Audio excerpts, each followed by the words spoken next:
What up? Let's get to it. A 5-year-old boy gets killed execution style in his own home, along with other members of his family. So we talk about the wicked realm, right? Talk about demons and evils lurking heavy.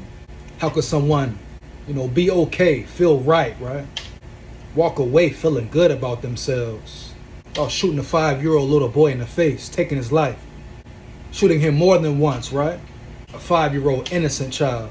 Whatever the circumstances are, right? You can execute a young life like that. That's what goes on the daily. Things like this happen all the time, right?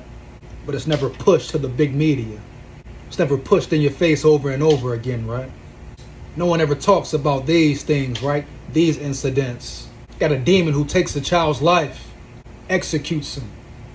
For what? Maybe some shit his family was into? Maybe he thought the little boy would tell? Whatever the case, that's no excuse, man. No excuse to take a little baby's life like that. Take his life away from him.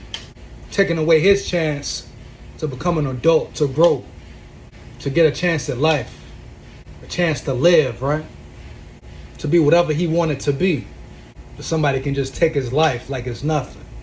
But then we as a people want to sit back and complain, talk about justice, what's right, what's wrong, and do nothing about it.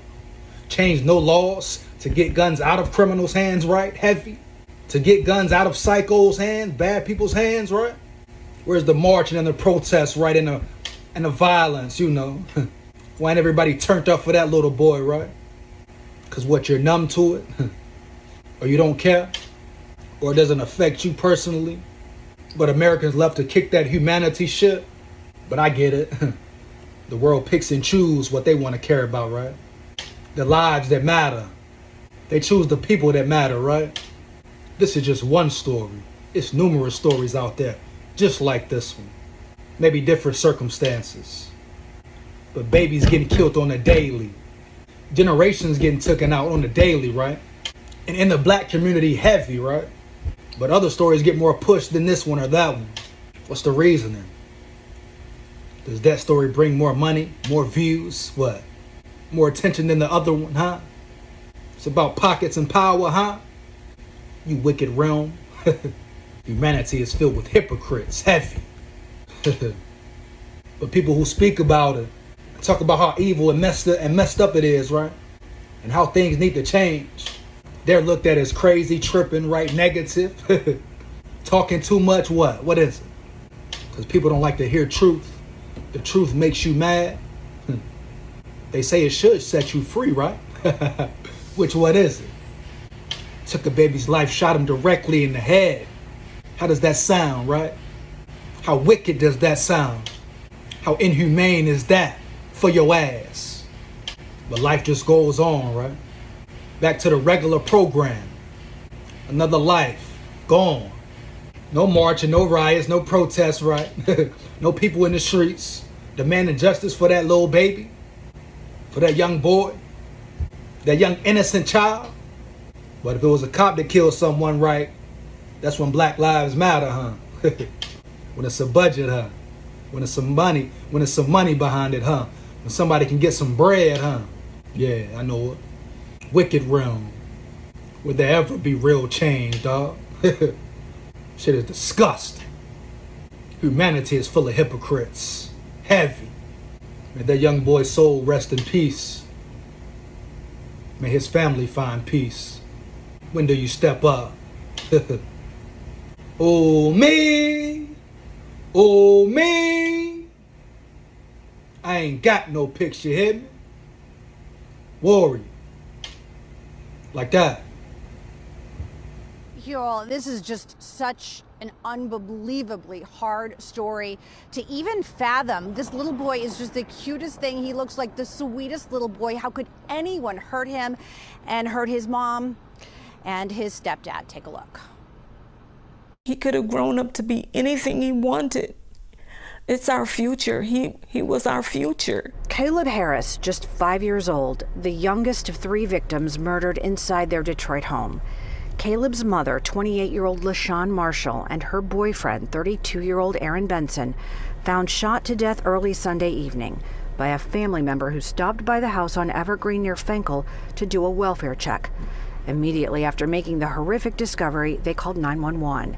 Detroit police officers found little Caleb on the floor of his bedroom, shot and killed execution style. Seeing his pictures now, I'm lost.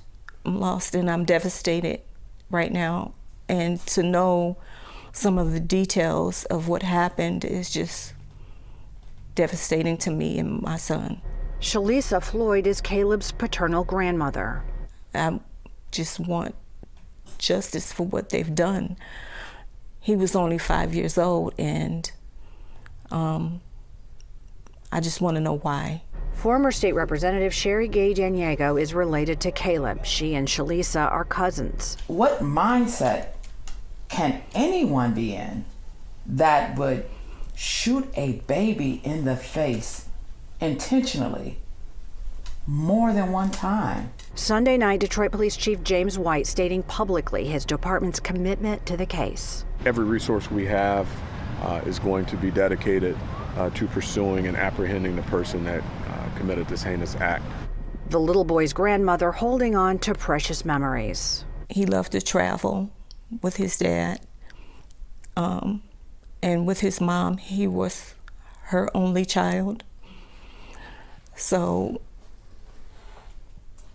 I mean, it's just much more you can say. He's only 5, so he had not much life to live. Police and family members asking anyone who knows anything about the case to come forward. Please, anybody that knows anything, oh dear God, please help. Please help. Please help me.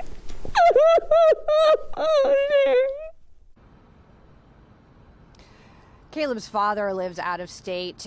He is devastated, Caleb's grandmother tells us. And we do know that Chief White will be holding a press conference at noon tomorrow about this case. He says his officers are working around the clock.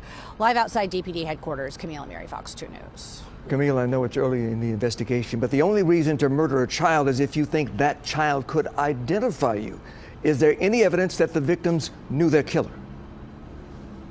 You know, it's a good question, and that's something that a lot of people have been talking about. People remaining very tight-lipped at the scene last night. A lot of family, a lot of friends, they were devastated. They did not want to say anything to us. Of course, we were respecting their privacy, and the chief keeping a lot close to the vest as well, not wanting to hinder the investigation. But I do expect that we will be learning more tomorrow.